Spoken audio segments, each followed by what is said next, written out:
My name is Shyann, and I have 3 kids.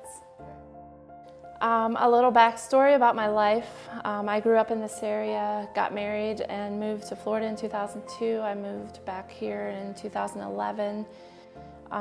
We started an auto detailing business, and in 2016, we bought the car wash and laundromat. And in the summer of 2018, my husband at the time moved out. And that is where I feel like God dumped me out of a helicopter in the middle of a jungle, in the middle of a deserted island. I really have no other way to explain it or describe it. I share all of that because I am blown away at the provisions that God made for me and the kids. He knew what was going to happen in my life, and He provided the car wash, and He provided the house and everything so that we would be okay. I really struggled to find the words to describe my life after that, and there's so much I could share, and maybe I'll share a little bit more sometime. This was most definitely the hardest season of my life. There were 2 things that I would cling to from the beginning. Number 1, I was determined to heal. I knew that what I was going through was extremely traumatic, but I also knew that God promised healing. Number 2, I knew that God had big things in store for me. I didn't know what those were, but I knew that my story wasn't over. And I kept hearing those things throughout this time, and it is part of what kept me going. God also provided amazing friends for me through this journey. God used them to encourage me on a daily basis.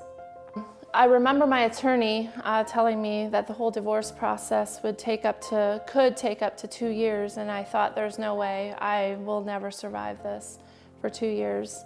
Well, the process actually ended up taking 2.5 years.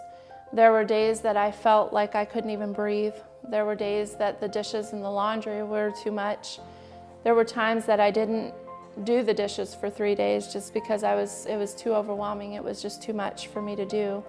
But during this process, I learned so much about myself, about life, about God. And because of that, I wouldn't change anything. I would walk this path all over again. To not be where I was. It was not a healthy place, not just in my marriage, but me as a person, physically and spiritually.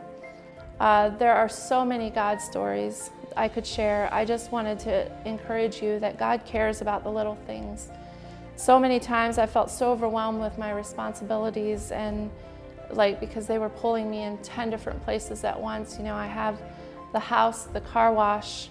You have to make food and laundry and dishes and doctor appointments, and if I don't change the water filter, ain't nobody gonna change it. And if I don't put salt in the softener, ain't nobody gonna do that. And so sometimes it was just really overwhelming. And the one time I went out to feed my animals, and I walked into the barn and I saw mice scatter everywhere, and I just thought, oh great, one more thing I gotta deal with. About a week later, Miranda went to do the chores, and she comes running out of the barn screaming because a cat was in there and completely scared her. That cat actually stuck around for a while, and I didn't think about it right away, but God provided a cat for my mice, and it just overwhelmed me that God would care about those little details. Like, He knew how I was feeling, and He knew that He knew my needs. He provided my needs. I feel like I have so much inside of me, so many God stories that I don't have adequate words for. It's like that old hymn that we sing often that talks about the ocean being ink and the sky being paper. And even if that's how much we had, if I had that much ink and that much paper, I feel like I still wouldn't have enough words to describe what God has done for me and for my kids and for my life, and just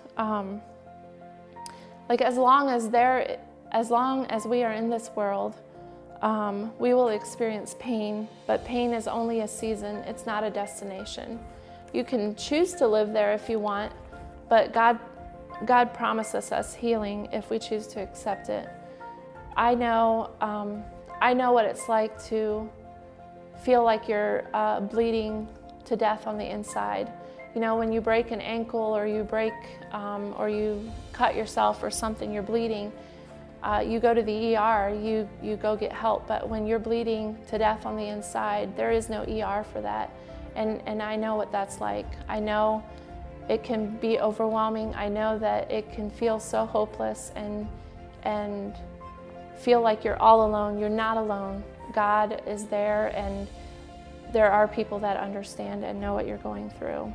My name is Shyann, and I know for a fact that God is still writing my story.